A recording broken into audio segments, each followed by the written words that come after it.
Welcome. Welcome to the Deep Dive. Today, we're plunging headfirst into a topic that has captivated and, frankly, shocked a lot of us recently. The ongoing Diddy trial. It's a challenging subject for sure, but absolutely crucial to understand, especially as it continues to unfold. And that's exactly right. This isn't just about one high-profile case, as sensational as it might seem on the surface. All right. Our deep dive today is designed to go far beyond the headlines, exploring the broader systems, the alleged behaviors, and the, well, deeply concerning patterns of alleged cover-ups that have been talked about within the entertainment industry for years. For a long time now. Yeah, it's about pulling back the curtain on powerful institutions and the intricate dynamics that play out behind the scenes, often, in plain sight. Absolutely. And to guide us through this complex landscape, we're relying on a primary source that offers a truly unique, kind of boots-on-the-ground perspective. Right. We've got an extensive interview transcript with Jaguar Wright from the Real Life Productions YouTube channel. Now, she's been incredibly outspoken about these industry truths for years. I mean, long before they hit mainstream news. And she's now physically present at the trial, observing firsthand. So our mission today is basically to extract the most important nuggets of knowledge and insight from Jaguar Wright's testimony. We're going to try and connect her deeply personal journey and her direct observations to the broader implications for accountability and justice within these powerful institutions. Okay. This will involve dissecting specific allegations, exploring the alleged patterns she identifies, and, looking at the predictions she shares about what might come next, all while offering you, our listener, a concise yet comprehensive understanding. It's going to be an engaging, insightful conversation, I think, packed with surprising facts and essential context to help you become truly well-informed on this incredibly complex and, frankly, evolving subject. Okay, let's unpack this. Let's do it. So let's start by understanding why Jaguar Wright is such a pivotal voice in this conversation, especially when it comes to the Diddy trial. She describes herself as having been on this journey of speaking truths about the music industry for, 5 years now? 5 years, yeah. Starting right before the world collectively shut down with COVID. Right, and she wasn't just talking generally. She specifically claims, and this is pretty striking, that she warned Cassie directly that she needs to run, long before the lawsuit became public knowledge. Wow. That's a powerful statement, isn't it? It suggests a level of prior knowledge, or at least a deep intuition about the alleged dynamics at play that, most of us just didn't have access to at the time. And what's fascinating here is how deeply personal conviction seems to drive this larger public mission for her. She recounts a truly humbling experience that, for her, served as immense validation for her journey. Yeah, she tells the story about a driver she had just this week. He recognized her immediately, even though he wasn't told who he'd be driving. He saw her wearing one of her cruelty-free T-shirts and said, and I quote, "I knew it was you from the blue couch." The blue couch interviews, right? Exactly. And then this driver shared his own deeply personal story. He told her that it was her consistent stand for truth that motivated him to reunite with his children, who had previously been taken from him. Oh, wow. He literally said, "If it wasn't for you, I saw you every time I watched you on the blue couch. I knew I had to keep going just like you."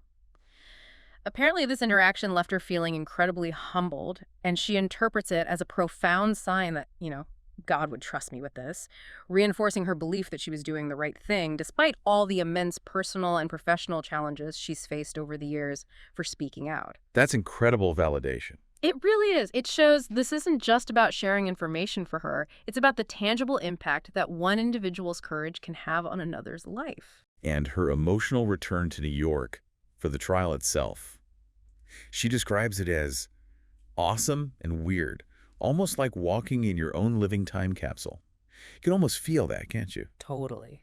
Going back to the very places where so much of her own history happened, where she built her career, and perhaps where some of the very issues she's now fighting against first unfolded. Yeah, she mentions specific spots. Right. Pulling up in front of Diddy's house to film, walking down Hudson, passing by the corner gate at the Holland Tunnel where she used to drive up from Philly every week for shows at the Black Lily Club. The Black Lily, legendary spot. Exactly. She vividly recalls building her name there, starting with just 15 or 20 people in the audience and then quickly having lines around the block. Wow. She even described hiding in plain sight, pulling up with her hoodie on, and asking people what the line was for, only to hear them say, "We here to see the Jaguar." Huh, that's a great story. Isn't it? She talks about being out in Flatbush at 125th and St. Nick, remembering herself as a girl in those streets and now returning as a woman coming back to correct everything that was wrong when it was my turn. It's clear this isn't just a legal case for her. It's a profound, deeply personal mission. It absolutely is. Her narrative really underscores the immense courage it takes to speak truth to power, especially in environments where powerful figures can seem, well, utterly untouchable. Yeah, and accountability feels so elusive sometimes. Exactly. The sheer weight of personal experience combined with that deep sense of moral obligation and, for her, a spiritual conviction, Yeah. that's what propels someone like Jaguar Wright to put themselves on the line like this, sacrificing their own comfort, maybe even safety, Yeah. to expose alleged patterns of misconduct. It's a potent reminder that sometimes the most impactful voices are those who have lived through the very systems they are now actively working to expose and change. And this personal investment, it adds a layer of authenticity and agency to her perspective, don't you think? Absolutely. So she's back in New York, armed with her personal history, her conviction, and this deep commitment to what she sees as her mission. Now, let's shift to her actual presence at the courthouse during day one of the trial. What exactly was she doing there? Why was it so important for her to be physically present? Well, her primary reasons for being there were very clear and multifaceted. She states quite powerfully, "I was the only person there speaking for the victims except for the prosecution." Wow. That highlights her profound sense of responsibility, to stand in solidarity with the alleged victims who she believes have been silenced or dismissed for far too long. Right. Beyond that, she also saw herself as a reporter myself, as a journalist myself, driven by the need to document that first day firsthand and ensure that an accurate account was captured. Especially given the potential for spin. Exactly. Especially crucial to her given what she perceived as a potential for misinformation or selective reporting from other sources. She even made a point to be there before anyone else, arriving at 6 a.m. to pray and then to speak directly with the prosecution team. 6 a.m. That's dedication. Isn't it? She describes asking the critical question, "Are you ready?" to the prosecutor, and the prosecutor's direct response, "We're ready," was for her an awesome and surreal moment of affirmation. It really reinforced her belief in the legal process unfolding. You'd imagine the atmosphere outside a high-profile trial like this would be absolute chaos, wouldn't you? Like a full-blown media circus, tents, satellite trucks, crowds. Yeah, that's the image, right? But Jaguar Wright's observations contradict that pretty significantly. Mm-hmm. She describes it as not as chaotic as people would think or as people are leading people to believe. Yeah. She explicitly states she saw no tents and was there filming at 6 a.m. in the morning before others arrived. It suggests a calmer, more understated start to the day than you might anticipate. She was there when the press arrived, and even her security detail apparently found it a lot easier than he thought it was going to be, only having to push off a couple of people. That paints a very different picture, almost subdued. Yeah, quite surprising given the gravity and the high-profile nature of the case. Well, this contrast between public perception and her direct observation, it raises an important question, doesn't it, about media ethics and selective reporting and how narratives get constructed. Definitely. She details her encounters with the press, specifically her firm refusal to speak with TMZ despite being approached, she says, from the second they saw me. Why TMZ specifically? Her reasons are layered, rooted in a deep distrust of that outlet. She alleges TMZ has a history of allowing lying platforms on YouTube to tell lies about me and Tony Busby, and that they printed as if it were real stories from what she calls a duplicitous YouTuber. She claims that when she contacted them to retract these stories, they hung up on her. Moreover, she views TMZ as actively protecting Diddy and Jay-Z, describing them as a public nuisance only interested in publishing lies and protecting Diddy and Jay-Z. Strong words. Very. So for her, there was no need to talk to them or be Tokyo Tony'd, which is her reference to being misrepresented or manipulated by a media outlet, like how that YouTuber gained notoriety. Right. So it highlights her commitment to controlling her own narrative and the information she shares, which is, a significant factor in how details about such complex cases actually reach the public. It implies a deliberate strategy to avoid contributing to what she sees as a system of misinformation. Okay, now let's move into the very core of this deep dive. The shocking allegations and the industry patterns that are unfolding as part of the trial. The male escort's testimony was one of the opening acts, right? It was. And Jaguar Wright's reaction to it was, well, far from surprised. She seemed to suggest it was simply confirmation of what she'd been saying for years. That's exactly right. She immediately asserted, anything that's about to be said in that courtroom I've already spoke about at length here. For her, there was nothing new or revelatory in what the escort revealed. So business as usual in her view. Pretty much. Right. She posed the rhetorical question, are they saying anything different than I've already said that they be doing? And emphasized that everyone knew about it. This really highlights her consistent messaging over the past 5 years. Yeah. And it underscores the idea that for many within the industry, these alleged behaviors were potentially an open secret, not some sudden revelation, which raises a critical question. Everyone knew. Right. Yeah. If these alleged activities were so widely known, what does that say about the structures of power and silence that allowed them to persist for so long without widespread public condemnation or, legal action? That's the million-dollar question, isn't it? And she draws this striking parallel that maybe many of us didn't immediately connect. She sees a lot of the testimony now coming out against Diddy as very similar to the things that people were saying about R. Kelly. She asks pointedly, why is nobody paying attention to that? It suggests a disturbing pattern of alleged behavior that, in her view, should have been recognized and addressed much earlier across the industry. It implies a failure to connect the dots, perhaps, across different cases involving powerful figures. And from her observation, the defense's strategy appears to be quite calculated. How so? Admitting that Diddy is freaky and acknowledging instances of domestic violence, but crucially, denying any criminal activity. They seem to be trying to frame these alleged actions as consensual personal issues or lifestyle choices, rather than prosecutable offenses. So trying to minimize it legally. Exactly. If that strategy worked, it would significantly narrow the scope of the case, attempting to reframe potentially serious allegations as just eccentricities or personal squabbles. It really highlights how legal teams try to control the narrative and define those boundaries. Which brings us to the concept of the RICO case, the Racketeer Influenced and Corrupt Organizations Act. Jaguar Wright firmly believes this is the true aim of the prosecution, not just isolated incidents. She sees something much bigger at play. Indeed she does. She elaborates quite extensively on why she believes it's much more than just a domestic violence case. She describes a systemic, organized, alleged enterprise. Maybe explain RICO a bit for listeners. Sure. So RICO is a federal law. It allows for prosecution and civil penalties for racketeering activity, basically, a pattern of criminal offenses performed as part of an ongoing criminal enterprise. It's designed to go after organized crime by linking a pattern of offenses, not just individual acts. Okay. And she sees evidence of that pattern here. She does. She cites alleged activities involving Diddy's employees setting things up, keeping tabs on witnesses, like Christina Coram allegedly keeping tabs on Cassie, or someone called Baby Love allegedly spying on Kim Porter for Diddy, as well as transporting illegal substances and even using dyeing food coloring in alleged illicit activities. For her, these aren't just isolated acts. They strongly suggest a coordinated, organized effort to facilitate and cover up alleged criminal behavior. So a whole system. That's her argument. She asserts that the RICO case is being pursued now because, in her view, if they had have done a better investigation in the R. Kelly case, they would have found ties to Diddy, they would have found ties to Mr. Carter, they would have found ties to Harvey Weinstein, they would have found ties to Jeffrey Epstein. That is a huge claim, linking all those names. It's incredibly provocative, yes.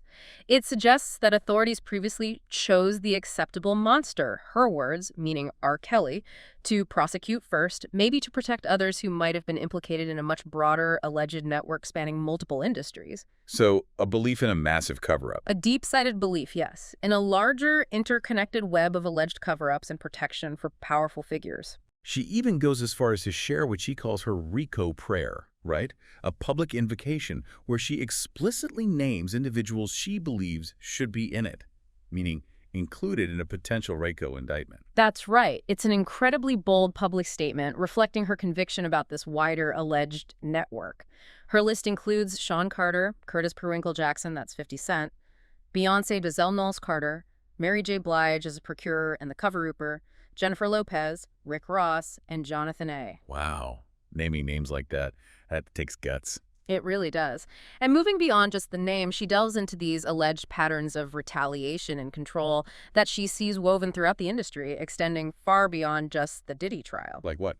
Well, she makes specific claims against 50 Cent, whom she calls dry snitching for almost 2 years straight. Dry snitching, meaning dropping hints without fully cooperating. Exactly, implying he's been selectively exposing information about alleged wrongdoing.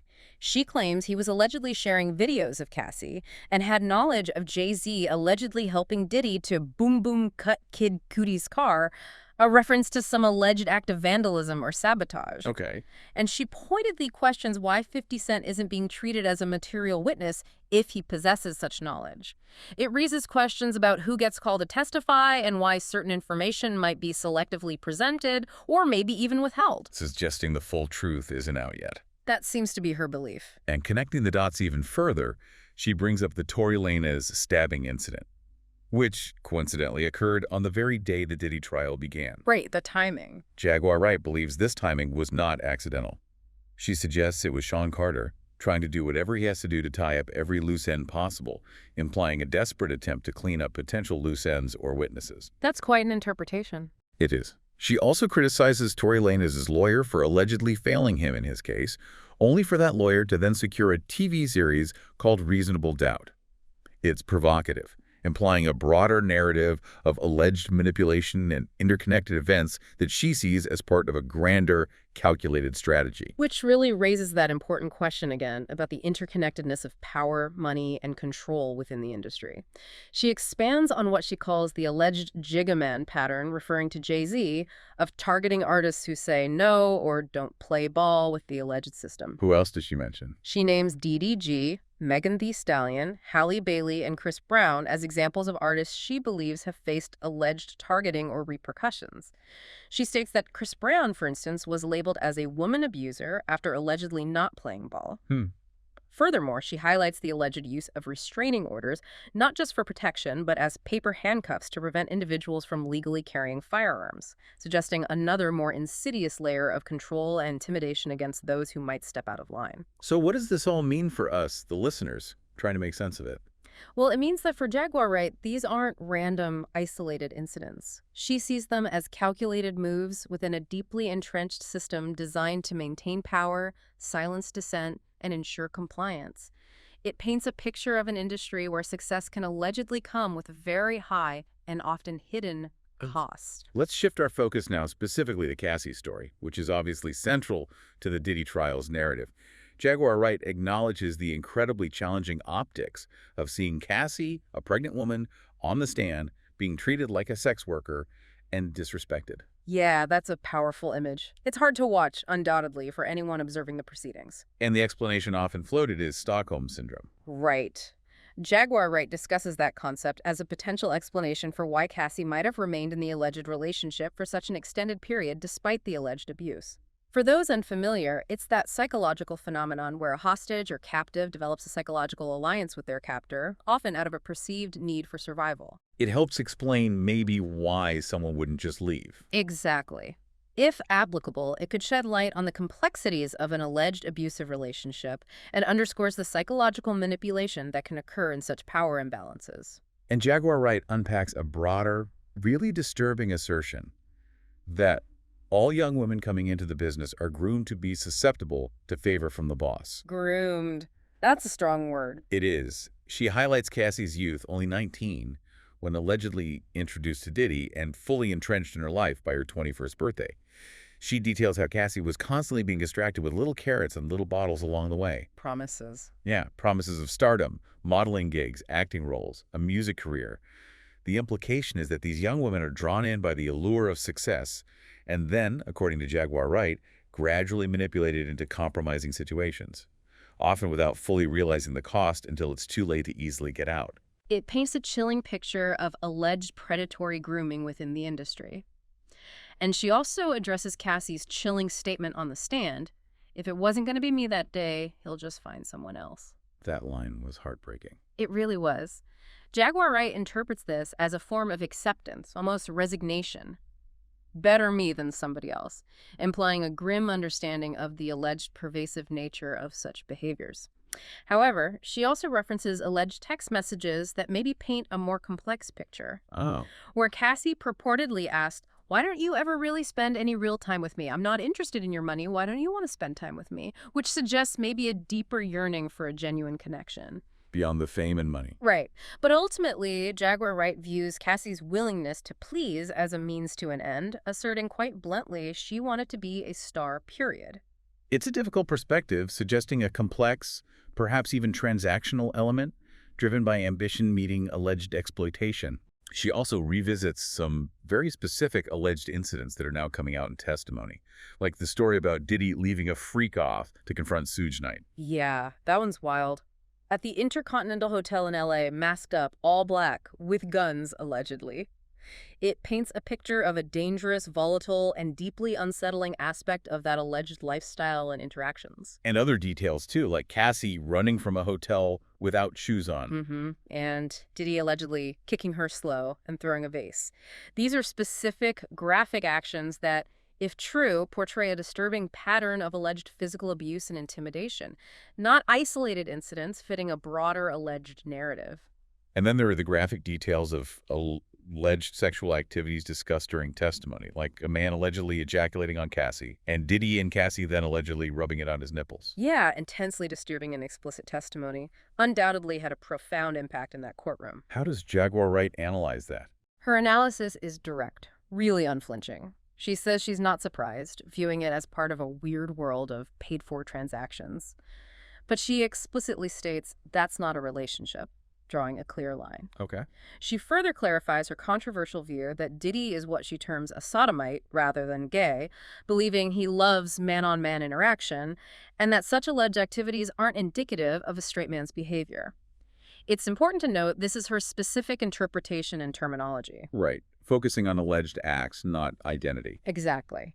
Focusing on specific alleged acts rather than broader sexual identity, she clearly separates the alleged actions from any conventional understanding of a relationship or orientation, focusing instead on what she views as a pattern of specific, often coercive behaviors. And one of the more unusual details seized as evidence that came up was 1,000 bottles of baby oil.